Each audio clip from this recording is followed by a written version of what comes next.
और कमाने के लिए लोग अरब बहुत जाते हैं, सऊदी अरब। जी हां, लेकिन आपको बताते हैं ये खबर इस्लामिक स्टेट की लड़ाई के बाद। अब बात करते हैं सऊदी अरब की। सऊदी अरब की बदल रही इकोनॉमिक पॉलिसीज अब उन देशों पर भी असर डाल रही है जिनसे सऊदी के मजबूत व्यापारिक रिश्ते रहे हैं।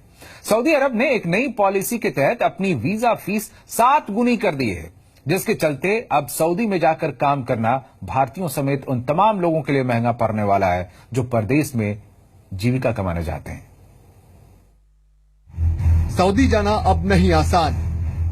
रियाल कमाने हैं तो खर्चे बढ़ेंगे। सऊदी सरकार ने बढ़ाई वीजा फीस।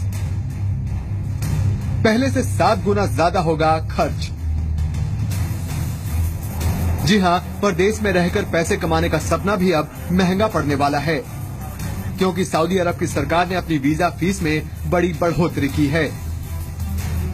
सऊदी अरब की सरकार ने वीजा फीस को 7 गुना ज्यादा बढ़ा दिया है, जिसका असर सऊदी अर्थव्यवस्था से कहीं ज्यादा उन देशों के व्यापारियों पर होने वाला है जहां के लोग सऊदी जाकर रियाल कमाने का सपना रखते हैं। सऊदी सरकार के इस फैसले के बाद भारतीय व्यापारियों पर भी खासा असर पड़ेगा। हालांकि सऊदी सरकार का कहना है कि वीजा फीस बढ़ाने का नेगेटिव इम्पैक्ट नहीं पड़ेगा, लेकिन जिन देशों के साथ सऊदी अरब के कारोबारी रिश्ते हैं वो बढ़ी हुई फीस का भुगतान कर सकते हैं। सऊदी अरब की वीजा पॉलिसी और फीस में जो अहम बदलाव हुए हैं, चलिए उनसे आपको रूबरू कराते हैं।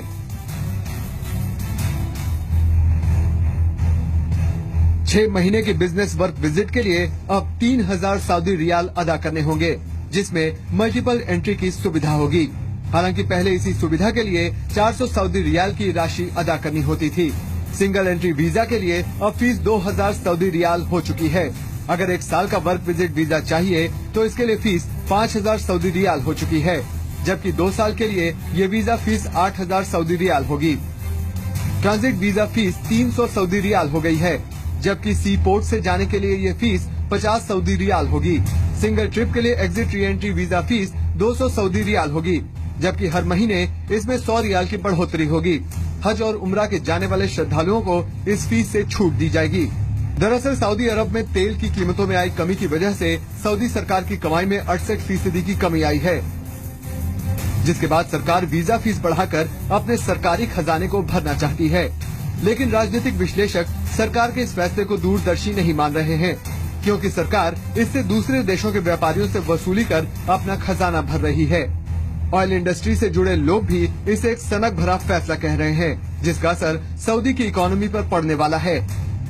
साल 2014 से ही तेल की कीमतें गिरने से सऊदी के खजाने पर बुरा असर पड़ा है। सऊदी अरब के डिप्टी क्राउन प्रिंस मोहम्मद बिन सलमान ने कहा था कि विजन 2030 के तहत देश की इकोनॉमी को मजबूत करने की कोशिश होगी, लेकिन व्यापार को लेकर कठिन किए जा रहे नियमों से शायद ही कोई पॉजिटिव असर पड़ने वाला है। हालांकि सऊदी सरकार को उम्मीद है कि नए नियम पॉजिटिव असर डालने वाले हैं। International desk, India 24/7। और अब बात अमेरिका के इलेक्शन की।